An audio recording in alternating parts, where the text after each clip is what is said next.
The road not taken का मतलब होता है कि वह रोड जो मैंने नहीं चुना, वह रास्ता जो मैंने नहीं चुना। ठीक है, चलिए। Two roads divorced in a yellow would. अब जो पॉइंट है वो घर से बाहर निकलता है और जंगलों में घूमने के लिए जाता है। तब उसके सामने दो रास्ते इस तरह से फटते हैं। टू रोड्स मतलब दो रास्ते, डाइवर्ज्ड, डाइवर्ज का मतलब होता है स्प्लिट या फिर फैलना या फिर बटना, इस तरह से। इन्हें येलो वुड, अब इस येलो से हम लोग अंदाजा लगा सकते हैं कि जो सीजन है वो ऑटम का रहा होगा, पतझड़ का सीजन रहा होगा, क्योंकि पतझड़ के सीजन में जो पत्ते होते हैं पेड़ों के वो पीले हो जाते हैं और जो जंगल है वो पूरा पीला नजर आने लगता है। ठीक है। Here two roads are meant two ways of life. अब ये जो लाइन है फ्रॉस्ट की, two roads diverged in a yellow wood, हमारी लाइफ से भी काफी हद तक रिलेट करती है। हमारी लाइफ में भी कभी बहुत बार इस तरह की सिचुएशन आती है जब हमको दो रास्तों में से एक रास्ते को चुनना पड़ता है। जैसे कि अगर आप एक स्टूडेंट हैं तो अपनी लाइफ में आप आगे चल के डॉक्टर बनना चाहते हैं या इंजीनियर बनना चाहते हैं, वो आपको डिसाइड करना होता है। ठीक है। या फिर अगर आप एक एम्प्लॉय हैं और अगर आप इंडिया में अगर जॉब करते हैं तो आपको 1 लाख रुपए सैलरी मिलती है, और अगर आप यूएसए जाते हैं तो आपको 10 लाख रुपए सैलरी मिलती है। तो इस तरह की जो दो रास्ते हैं वो हमारी लाइफ में कभी कभी ऐसे आ जाते हैं, दो राहें पर हम पहुंच जाते हैं जहां से हमें डिसाइड करना होता है कि अब हमें आगे क्या करना है। ठीक है, चलिए। And sorry I could not travel both. अब यहाँ पे जो पॉइंट है वो ये कहना चाहता है कि मैं दोनों रास्तों पर एक साथ नहीं चल सकता हूँ, और इस चीज का पॉइंट को बहुत ज्यादा अफसोस है और वो बहुत ज्यादा सॉरी है कि वो दोनों रास्तों पर एक साथ नहीं चल सकता है। हालांकि वो दोनों रास्तों पर चलना चाहता है और देखना चाहता है कि ये रास्ते कहाँ जाते हैं, मगर वो दोनों रास्तों पर एक साथ चलना उसके लिए पॉसिबल नहीं है। And be one traveller long I stood. अब यहाँ पे पॉइंट कहता है कि मैं सिर्फ एक ट्रैवलर हूँ, एक पर्सन हूँ, और इसलिए मैं दोनों रास्तों पर नहीं चल सकता। और अब मुझे डिसाइड करना है कि मुझे इन दोनों रास्तों में से कौन सा रास्ता चुनना है। और उसके लिए फिर क्या करता है पॉइंट, वहां पे खड़ा हो जाता है बहुत देर तक और सोचने लगता है। Be one traveller long I stood, वहां पे खड़ा होके जो ये पोइट है वो सोचने लगता है कि मुझे किस रास्ते पर जाना है। ठीक है। और ये हमारी लाइफ से बिल्कुल उसी तरह रिलेट करता है कि हम भी जब इस तरह के दो राहें में होते हैं तो सोचते हैं कि हमें क्या करना चाहिए आगे, हमें क्या डिसीजन लेना चाहिए आगे, और कौन सा डिसीजन जो है हमारी लाइफ में हमारे लिए बेहतर साबित होगा। चलिए। And looked down one as far as I could. अब पॉइंट यहाँ पे कहता है कि मैं वहां पे खड़ा हो गया हूँ दो राहे पर, और वहां पे खड़े होने के बाद एक रोड को मैंने बहुत दूर तक देखा, जहां तक मेरी नजर जा सकती थी वहां तक मैंने उस रोड को देखा। ठीक है। जब हम कोई डिसीजन लेते हैं लाइफ में तो हम उसके बारे में ये सोचने लगते हैं कि ये कहाँ हमें लेके जाएगा हमारा डिसीजन। लेकिन फ्यूचर ऐसी चीज है जो कोई प्रेडिक्ट नहीं कर सकता है। तो काफी हद तक हम देख लेते हैं कि हम ये करेंगे तो ये होगा, मगर उसके बाद क्या होगा इस चीज की गारंटी कोई भी नहीं दे सकता है। ठीक है। तो हम लोग एक बार कोशिश तो करते हैं ये सोचने की कि कहाँ तक हम जाएंगे हमारे इस डिसीजन से। ठीक है। उसी तरह जो पॉइंट है वो वहां पे खड़ा होके और उस रास्ते को देखता है कि ये रास्ता कहाँ तक जाता है। चलिए। To where it bent in the undergrowth. अब यहाँ पे पॉइंट कहता है कि जो रास्ता है वो एक जगह जाके फिर वहां से बेंट हो गया है, मतलब मुड़ गया है। ठीक है। और अंडर ग्रोथ का मतलब है कि जो छोटे छोटे पेड़ और झाड़ियां वगैरह होते हैं ना, तो ये रास्ता वहां पे जाके और उन झाड़ियों और उन छोटे छोटे पेड़ पौधों में खो गया है। उसके बाद वो बेंट होने के बाद में उसको नजर नहीं आ रहा है। पोइट सिर्फ यहीं तक देख सकता है जहां पे वो रास्ता बेंट हो रहा है। उसके बाद में वो रास्ता कहाँ जाता है इसका अंदाजा पोइट नहीं लगा सकता है। ठीक है, चलिए। Then took the other as just as fair. अब पोइट क्या करता है, पहले रास्ते के बाद अब दूसरे रास्ते की तरफ देखता है, और जो दूसरा रास्ता है वो भी उसको पूरी पूरी तरह पहले रास्ते की तरह ही नजर आता है। ठीक है ना। एज जस्ट एज फेयर, इसका मतलब है कि जैसा मुझे पहला रास्ता लग रहा था दूसरा रास्ता भी मुझे वैसा ही लग रहा है। ठीक है। तो जब हम कोई डिसीजन लेते हैं लाइफ में तो हम सोचते हैं कि हमें ये करना चाहिए, ये करना चाहिए। ठीक है। दोनों के बीच में अब पॉइंट यहाँ पे कहना चाहता है कि जब मैं दोनों रास्तों के बारे में सोचता हूँ तो मुझे ऐसा लगता है कि जो दोनों रास्ते हैं उनमें से अगर मैं किसी भी रास्ते पर चलूंगा तो मुझे मेरी मंजिल जहां पे मैं पहुंचूंगा वो इक्वली मिलेगी, मतलब दोनों पे एक तरह का ही मुझे सेटिस्फेक्शन मिलेगा। And having perhaps the better claim. अब यहाँ पे जो पॉइंट है वो अपने स्टेटमेंट को चेंज कर रहा है और कह रहा है कि जो दूसरा रास्ता है वो ज्यादा बेटर क्लेम कर रहा है, वो ज्यादा अट्रैक्ट कर रहा है पोइट को अपनी तरफ, कि वो पोइट जो है वो उस रास्ते पर चले। मगर पोइट इस चीज को लेके सर्टेन नहीं है, निश्चित नहीं है कि हाँ वो रास्ता बेटर है, इसीलिए उसने परहैप्स वर्ड का यूज किया है, मतलब शायद। शायद वो जो रास्ता है वो ज्यादा बेटर क्लेम कर रहा है, या शायद वो रास्ता जो है वो ज्यादा सही होगा और मुझे इस रास्ते पर चलना चाहिए। Because it was grassy and wanted wear. अब पोइट यहाँ पे कहता है कि जो दूसरा रास्ता है वो बेटर क्लेम कर रहा है कि पोइट को उस रास्ते पर चलना चाहिए, क्योंकि ये जो दूसरा रास्ता है ये थोड़ा ग्रासी है, इस पर थोड़ी घास उगी हुई है। एंड वांटेड वेयर का मतलब है कि ये जो दूसरा रास्ता है ये चाहता है कि इसके ऊपर किसी इंसान के द्वारा चला जाए, ठीक है ना। तो ये जो पूरी लाइन है यहाँ पे जो बात की गई है कि जो रास्ता है वो चाहता है कि उसके ऊपर कोई चला जाए, तो ये रास्ते के लिए पॉसिबल नहीं है कि वो इस तरह की चीज चाहे। इसका मतलब एक इंसान की तरह सोच दी गई है, इसलिए इसको मतलब यहाँ पे जो लिटरेरी डिवाइस यूज किया गया है वो है पर्सोनिफिकेशन, ठीक है, पूरी लाइन में यहाँ से यहाँ तक। It was grassy and wanted wear. लेकिन जब हम बात करते हैं वांटेड वेयर की, इन दो वर्ड्स की, तो इसके अंदर एलिट्रेशन यूज किया गया है, ठीक है। चलिए, though as for that the passing there. अब यहाँ पे उन लोगों की बात हो रही है जो लोग इन रोडों के ऊपर चले हैं, जो लोग इन रोड से होकर गुजरे हैं, ठीक है। Had worn them really about the same.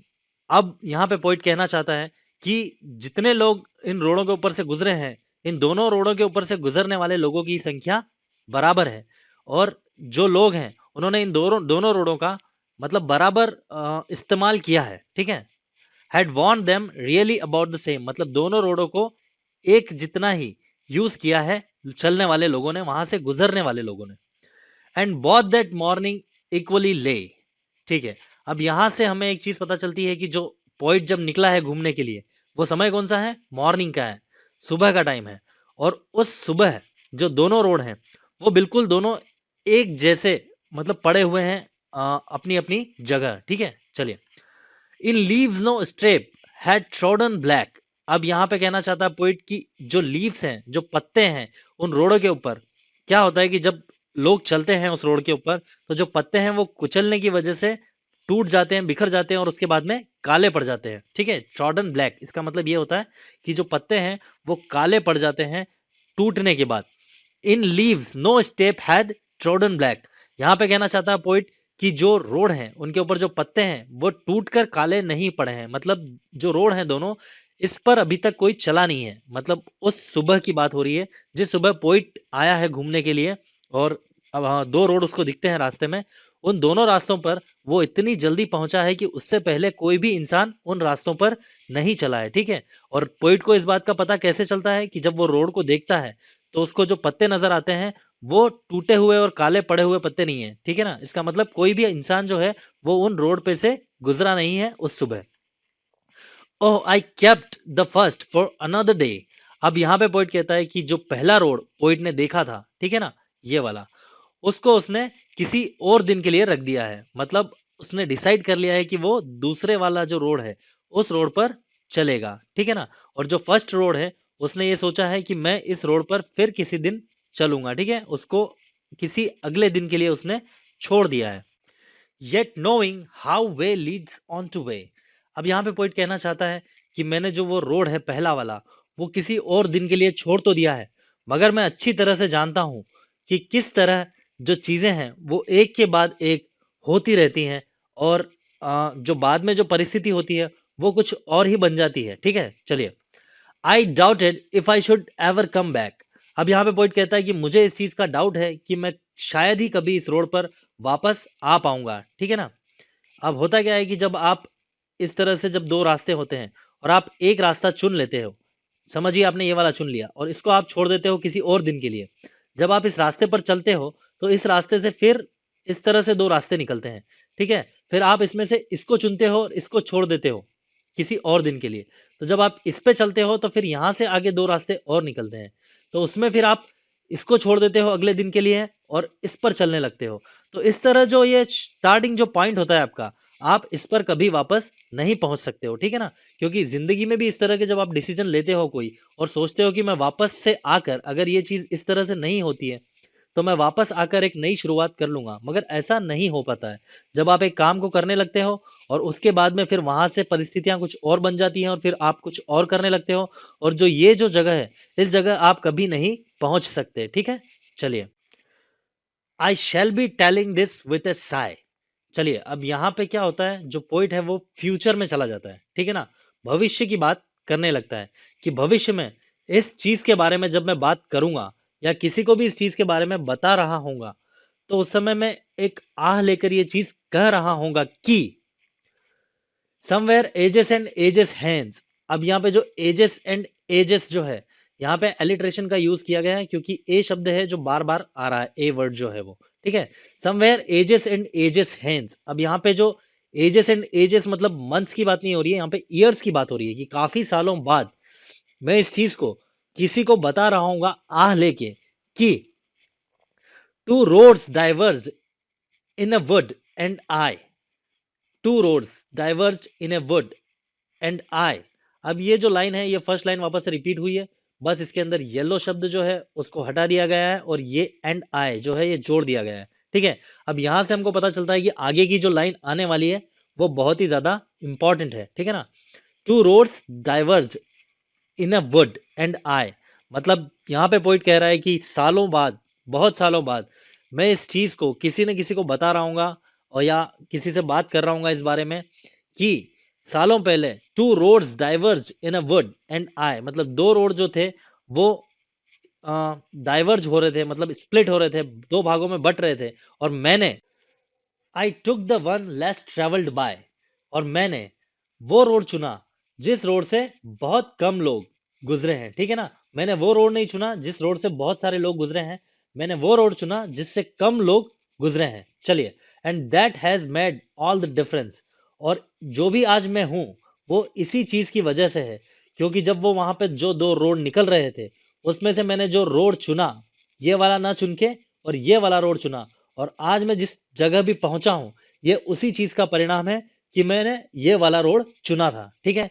चलिए, अब ये जो and that has made all the difference, ये जो एक ऑप्टिमिस्टिक रीडर है वो यही सोचेगा कि लास्ट में जो बंदा है ये पोइट, वो उसकी सक्सेस के बारे में बता रहा है कि मैं इतना सफल हुआ इस रोड पर चलने की वजह से।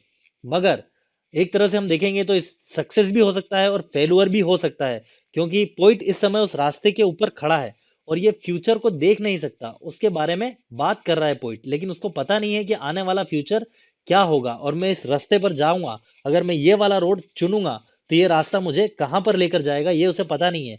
इसलिए वो ये चीज कह रहा है कि I shall be telling this with a sigh, मतलब कि मैं एक आह लेकर इस चीज के बारे में बता रहा हूँगा कि मैं आज जहां पे भी हूँ, जिस जगह पर भी मैं पहुंचा हूँ, वो इसी चीज का परिणाम है कि मैंने वो रास्ता चुना था, ठीक है ना। चलिए, ये पोम हमारी यहाँ पे खत्म होती है।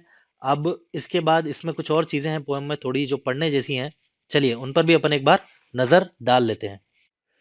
Rhyming contents of iambic tetrameter, ये जो पोम है ये कौन से मीटर में लिखी गई है, आयम्बिक टेट्रामीटर में ये पोम लिखी गई है।